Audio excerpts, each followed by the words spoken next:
What event or incident happened at your job that caused a mass firing or mass quitting? Train company in Sweden. One day many years ago someone found a document stating some changes to overtime policy. It was just lying on a table in the middle of the break room.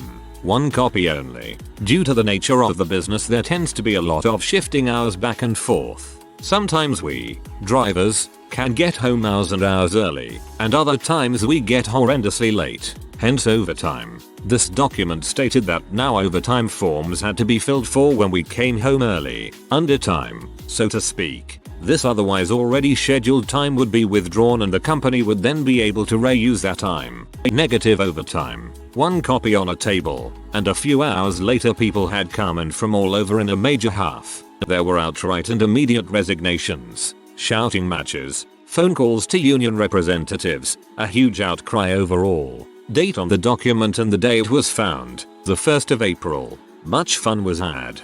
Date on the document and the day it was found, the 1st of April. Much fun was had. Oh wow, beautiful from in a very watch the world burn kind of way.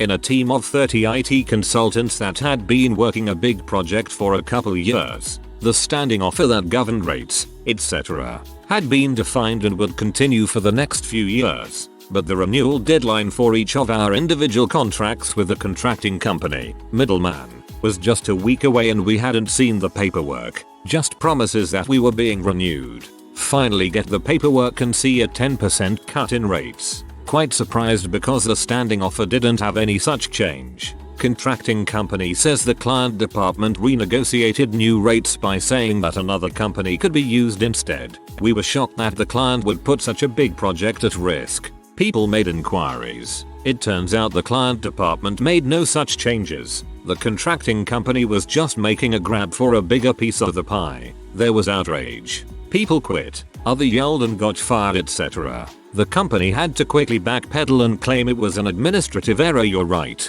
But the damage was done. It didn't end there though. About 6 months later a small group of consultants on another project merged with us. They had been working under the same contract vehicle. As we're getting to know these 5 guys, one of them says, that 30% cut 6 months ago was nasty. Turns out the company got from these guys what they couldn't get from us and these poor suckers hadn't known it was a fiction. Crap hits the fan once again. The 5 quit en masse. Problem was their jobs were critical. They got hired back with hefty raises, almost double their original if memory serves. Stupid, greedy company. I worked in the corporate headquarters for a large national retailer. After 20 years in business, the company was sold to an arrogant billionaire who put his son in charge. His first job after completing his MBA, the son decided to relocate headquarters 500 miles away, close to his dad's headquarters. He gave us 30 days notice to move with no moving compensation or lose our jobs. Out of 300 employees, 1 moved. I had already been looking for a job. The writing was on the wall. I accepted a new position the day after the announcement and gave 2 weeks notice. My boss went ballistic. Said, what are we supported to do? No one can fill your job here and we won't have anyone new until we move. You're not a team player. Bonus. The company was out of business within 60 days after the move. 4 months after the acquisition, they had spent $50 million to buy it. You're not a team player. I low-led. I'm betting your boss was so used to management gibberish that he blurted this one out. You could be a team player, just for another team. A friend of mine quit his job a year ago after the company was bought out by a place in Ohio that announced several things. Engineers would receive no raises in the foreseeable future because engineering was not the company's sole purpose. They slashed healthcare to the bone, and they changed dental plans to Delta, Ohio. Friend lives in MA, where nearly nothing was covered. His leaving was followed by nearly 1/4 of the engineering staff. Competing company in a similar but not identical line of business tried for years to replicate our product with no success. They scrapped the project and took the R&D money and bought our company instead. Fired 600 plus people in one day. I was one of them. I hear from those who remain the place is awful now. I was the lead cook in $1 million kitchen at a multi-million-dollar high-end restaurant. The executive chef had been there since they opened and worked his way from the bottom to the top in 4 years. That place was his whole life and he was completely dedicated to it. The absentee owners had hired a do-nothing, know-nothing manager. After weeks of complaining, the owners had a meeting with the manager and gave him a week to get on top of his job. The chef went on vacation that week. The manager saw that as an opportunity to buddy up with owners. A week and 2 rounds of golf later, the chef comes back to work to a pink slip. 27/30 employees came in and resigned immediately after. Sweet justice. After 2 years of belt tightening, wage reductions and broken promises, myself and a few others who remained on the job were told that the company didn't have any money. Then the owner's prick son rented a villa in Tuscany for 3 weeks, and his scumbag father used miles he accumulated on the company's dime. He flies first class from Florida to NY for meetings that could be done with a phone call. Now we know why. To fly the entire family there. Currently one partner is gearing up for a lawsuit, contract fraud, and myself and other former employees are gearing up to sue for wage theft. If you're crying poverty, don't vacation in a freaking Tuscan villa. I'm amazed at the number of times I've heard of bosses and owners complaining about a lack of money, then taking a big trip or buying something super expensive and showing it off. Remember Waldenbooks, the bookstore in the mall? I had a friend who worked there as a store manager. They hired him to clean up the store. It was a total wreck, dozens of unopened shipment boxes crammed in the back room, behind the cash wrap, even under shelves. He found new releases from 3 months back that were never available to buy. It was really bad. On top of that, the district manager who hired him told him he had 3 weeks to get the store in order without extra hours and without sales dropping. If you've worked retail before, you know this is impossible. My friend argues with the DM and the DM basically tells him he doesn't care if they work off the clock to get it done. It will be done or he'll turn the entire staff, fire them. So for 3 weeks my friend and his staff worked 24/7, only clocking in for allotted shifts. My friend would even sleep in the back room in a sleeping bag. And miracle upon miracles, he got it cleaned up before the deadline. The deadline comes and the DM comes back with 2 LP operatives. They start pulling the staff one by one to the back and grill them until they get them to admit to working off the clock. When they get to my friend, he tells them outright that the DM told him to do it, and the DM sat there and denied the whole thing. So he says to the LP guys, how else would we get this done within the deadline time allotted? You knew what this store looked like before and you know how much time we had. The LP guys just looked at each other, then fired the entire staff. That same day a manager and 3 associates were hired. The DM already had them in the wings and was just waiting for my friend to get the store in working order to pass it off to his friend. I don't know what counts as mass. Borders had a round of emails to management boiling down to if you would not do this job for free, then quit. So a lot of people did. My company has had a pay freeze for over 7 years. We've had 10+ employees quit in our office due to this. The work is rather hard and we are expected to work up to state standards, yet we are paid near minimum wage. We have patients' lives in our hands, for frick's sake. At this very moment, most people in my department at the hospital are looking for new jobs at our boss's insistence. The hospital is going to be laying off a bunch of us soon but refuses to tell us how many and when, or even what their criteria will be for deciding. Making the firing manager's job easier. I am conflicted. This seems unethical. My old workplace decided to do a complete overhaul of everyone's rotas. They went through an entire consultation period, asking people what they could and couldn't work, then completely ignored everyone's preferences and allocated shifts and rotas entirely based on the company's needs, completely invalidating the entire consultation period. People were being expected to work more unsociable hours and weekends, and nobody was pleased by these changes. A lot of people left. Same thing is happening to me and my co-workers. Work at a bar pizza kitchen. People aren't happy. I told my last employer that my scheduled availability isn't something I whimsically made up. I have a life and responsibilities outside work. If you cannot respect that, don't be surprised when I leave.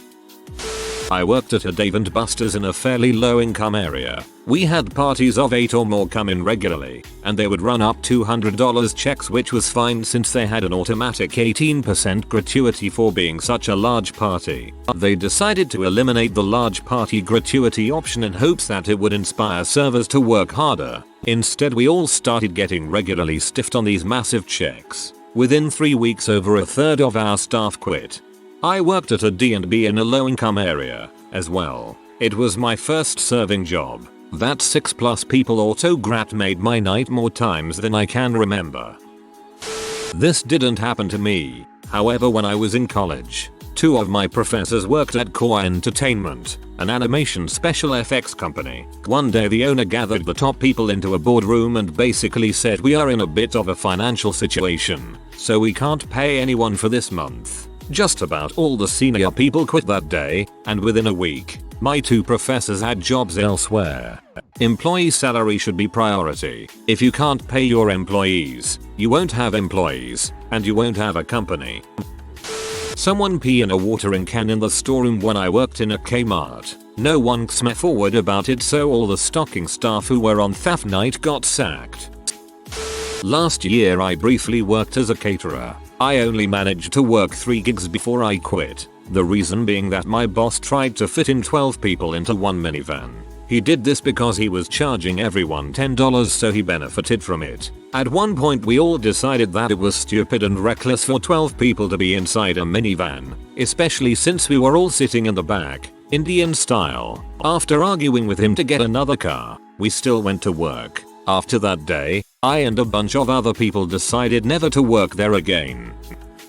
The government sequester in 2013. I worked for a parts supplier. 95% of our customers were military projects and government contractors. A lot of projects were cancelled, put on hold indefinitely. A lot of people in my company were laid off. That sucks, man. I work in the dot, and every day before and after the sequestration I had to listen to my co-workers raise heck about the sequestration. I kept trying to explain how it's basically a paid vacation for us. The real people who are getting hurt are the vendors that are getting cut off.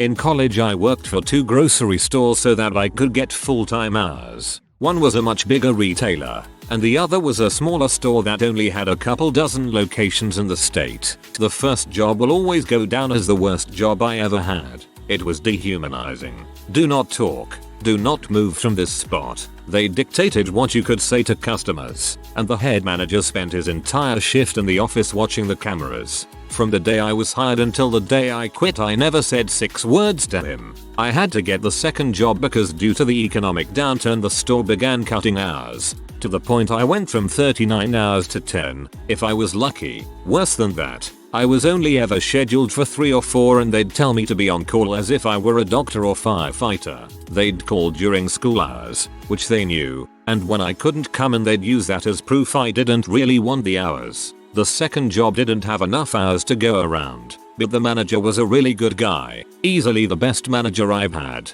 and would try to pencil in people where he could. Things changed at the start of the new year, where the second store had seen higher profits and better performance than other stores in the area, and as a result were getting better funding and attention from corporate. Suddenly we had more hours to spare and the money to hire more help.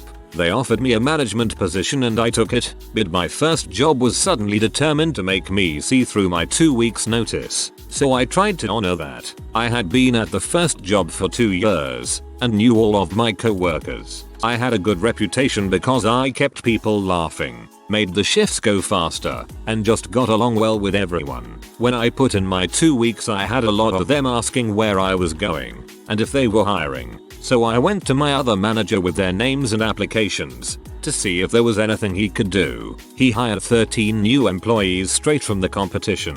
I worked that job until I graduated and some of those employees are still there. At one point the first job offered me a position in management with a pay raise. I told them I'd call them and let them know. Told my other manager what they offered me. He did $1 better. That is not being egotistical. All you want is decent hours and a little respect. I like your new manager's response to the offer from company 1. Can tell he cares about having trustworthy and competent staff. I worked at a locally owned pizza shop and I can say a combination of poor management and me quitting caused the business to go under completely. When I worked there, this was years ago, I was maybe 15-16. I got paid $5.35 an hour. I worked almost every day after school plus the rush nights. Thursday sun. Every week. I worked hard in there, in a crappy freaking sweaty, hot, smelly environment to get crap right and get it to the customers. I came in early on days when I didn't have school to make sauce, make dough, do kitchen prep, etc. After a while of this I went to my lazy butt boss and said, "Hey Pat, I do an awful lot of the work around here and I think I deserve a raise." Pat said, "Okay, we'll see what we can do." Fast forward to next paycheck. Sure enough, I got a raise. 5 freaking cents per hour. 5 cents. I said frick that. Went to Pat again to put in my 2 weeks. She told me how entitled I was acting and how my job title of line cook was a minimum wage position. I might as well have been the manager considering she took off promptly at 6 PM every night. Her 8 hours were 10 6-week days, didn't work weekends, and left me and the crew to handle dinner rush. Anyway, long story short, I quit on the spot after the entitlement comment, walked inside to grab my crap, told the rest of the crew what happened, and everyone else walked out with me. Everyone. Both her drivers, both the other line cooks, and even the drunk sucker who was our dishwasher. Within 6 months that pizza shop, which had been in my town for at least a decade, possibly longer, was a hair salon with a new owner. Hiding behind job titles in any way is a red flag, emo. Good for you. Also the drunk sucker who was our dishwasher, lol. My team of 5 was asked to replace a major piece of software that was critical to a large revenue generating department in 11 months. Normal timeline for implementation is 18-24 months, and we were on the larger side of facilities going to his software. We were already understaffed, and over the year we worked countless overtime hours, traveled to the software vendor for training many times and got the project ready on time. Go live was a mess of 12 straight 16+ hour days, but eventually we had the system in and stable and it started to make the department better. The staff were promised bonuses for meeting the deadline and not slipping the date, to be paid out from unused project funds. Despite hitting the go live date and having more than $1 million left in the project pot, the IT team was criticized for most of the issues that happened during the 12-day go live. The team lead was dismissed and no bonuses were paid out. Within 3 months, 3 of the 4 remaining members left, and all the positions are still unfilled. The one who was fired got multiple job offers the same day,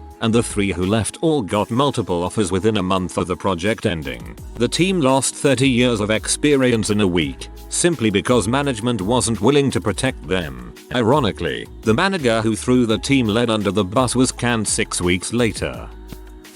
I work at an advertising agency in South Africa. We once had to do a Christmas festive season card for one of our major mobile networks, MTN. The concept was to show a summer road trip, an image of a map with stops at some of the major tourist attractions in the country. The idea being that wherever you go in South Africa, MTN has you covered. At each stop they gave a quirky description of the fun you could have there. A team then had to take the same concept and create a Christmas card for MTN Swaziland. Swaziland is a tiny landlocked country within SAR that's very badly run by a terrible king with 15 wives. The team created a card showing the tourist spots in Swaziland and made a quirky comment about seeing all the king's 15 wives spending like there's no tomorrow at a local mall. Needless to say, the card actually ended up going to King Mswati himself, who was very insulted.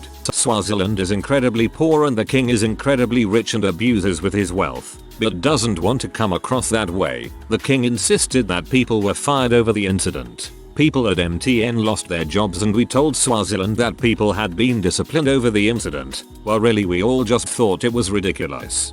This one probably ought to be higher, as it's the only international incident listed here, except maybe the guy who cut a fiber optic cable.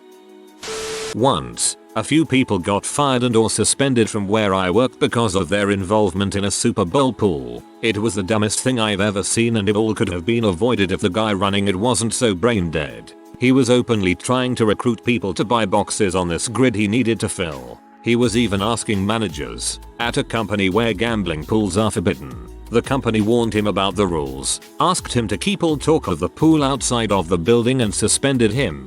When he delayed payment of the prize money to the winner of the pool, the first place winner said he would punch his lights out if he didn't get paid. They fired both of them and a few other people were suspended for their involvement. Gather round children and let me regale you with a tale of retail misery and woe. About 7 years back I worked at Best Buy. My store was located across from one of the busiest malls in the Northeast, in an area that was a mix of lower and upper class. Around July, the store started doing one of those promotions wherein they offer you magazines at checkout. You sign up for 5 free ones, and then if you don't cancel you start getting charged the yearly subscription fee for them. The cashiers were incentivized to get as many magazine subscriptions as possible. As I worked loss prevention, I really didn't care at all about this program. I didn't care until October. Suddenly we started getting massive complaints about people getting charged for subscriptions who never signed up for them. It started as 1 or 2, and we just assumed they forgot to cancel. But soon, several dozen angry customers were complaining to us, corporate, and anyone who would listen. We started an investigation. Lots of OT and crappy hours going through camera footage and register logs. Turns out, one of the cashiers, who was never an okay employee even on her best day, figured out she could just sign people up for the magazines, even if they said no, as long as they were a rewards card member and their info was in the system. She used this to get record number of subscriptions, and won the weekly prizes every week, until the other cashiers caught on, and started doing the same. In the end, it turns out that every single front register area cashier had done this, except for one kid who was hired a few weeks before the investigation. Word came down from corporate that we had to fire every single cashier except for the new kid. Oh, and the day they handed down this judgment? The Friday before Black Friday. That's right. With 1 week to spare before the biggest shopping day of the year, we were ordered to fire all of our cashiers. As you can imagine, this did not go over well with management, but their hands were tied. So we tried to hire and train as many people as we could in a week. But as you can imagine, that Black Friday was chaos. Some employees worked 20 hours straight, 10 in their department and 10 on front register. All managers and supervisors worked close to 24 hours. They even tried to convince LP to lend a hand, to which we laughed of course. I don't want to know how much they lost between the lawsuits from the customers for fraud, and the labor board fines and complaints filed by employees held late on Black Friday. TLDR. Abandon ship. I can kind of imagine you sitting at the front of the store just watching this chaos and trying not to laugh. Worked a restaurant and we had 4 staff members leave when they found out one employee was promoted. The only reason she got the job was because she was fricking the grams. She was fired within the month for doing H on the job and now has a baby with a gigolo. I think I've discovered the exact opposite of happily ever after. We saw the way the company was going. Suddenly contracts weren't being renewed and then people were getting fired for silly policy violations. Then they said we can't do raises this year, things like that. It was obvious they were getting ready to do mass layoffs, so most people walked before it happened. Sure enough, the week before Thanksgiving we were all given 2 weeks notice and told our jobs were now in the Philippines. Since I was in the IT department I was given an extra 4 weeks to help clear up. But I got a lucky break and so started a new job with much higher salary before the 2 weeks were up. The funny epilogue is that about 6 months later they wanted to hire me back with a 25% pay raise. I guess the outsourcing didn't work out so well. I politely told them where to shove their job. I worked at a summer camp and one of our kitchen staff members was fired because a helicopter mom thought that he had been rude to her precious little snowflake. So the staff all got together and a strong majority agreed that the snowflake had been a rude little crap in most of the class's activities and deserved to be told to sit the frick down and eat what everyone else has. So about 2/3 of the staff marched down to the camp office and sent in a representative who told the directors that if he goes we all go. The operations director claimed we couldn't get solidarity and this was just a stunt by 2 or 3 of us, but when he came outside he found 25 of his staffers with bags packed and ready to roll. The kitchen staffer was serving waffles the next morning like nothing had happened. Aircraft manufacturing job. laid off after 9/11, the loss of the Twin Towers, by use of jets built by the company I worked for, lost hundreds of orders, slowed our rate and subsequently laid off 40% of our workforce over 3 years. If you are new to the channel, you can subscribe. I publish new videos every day. Until then, check another video.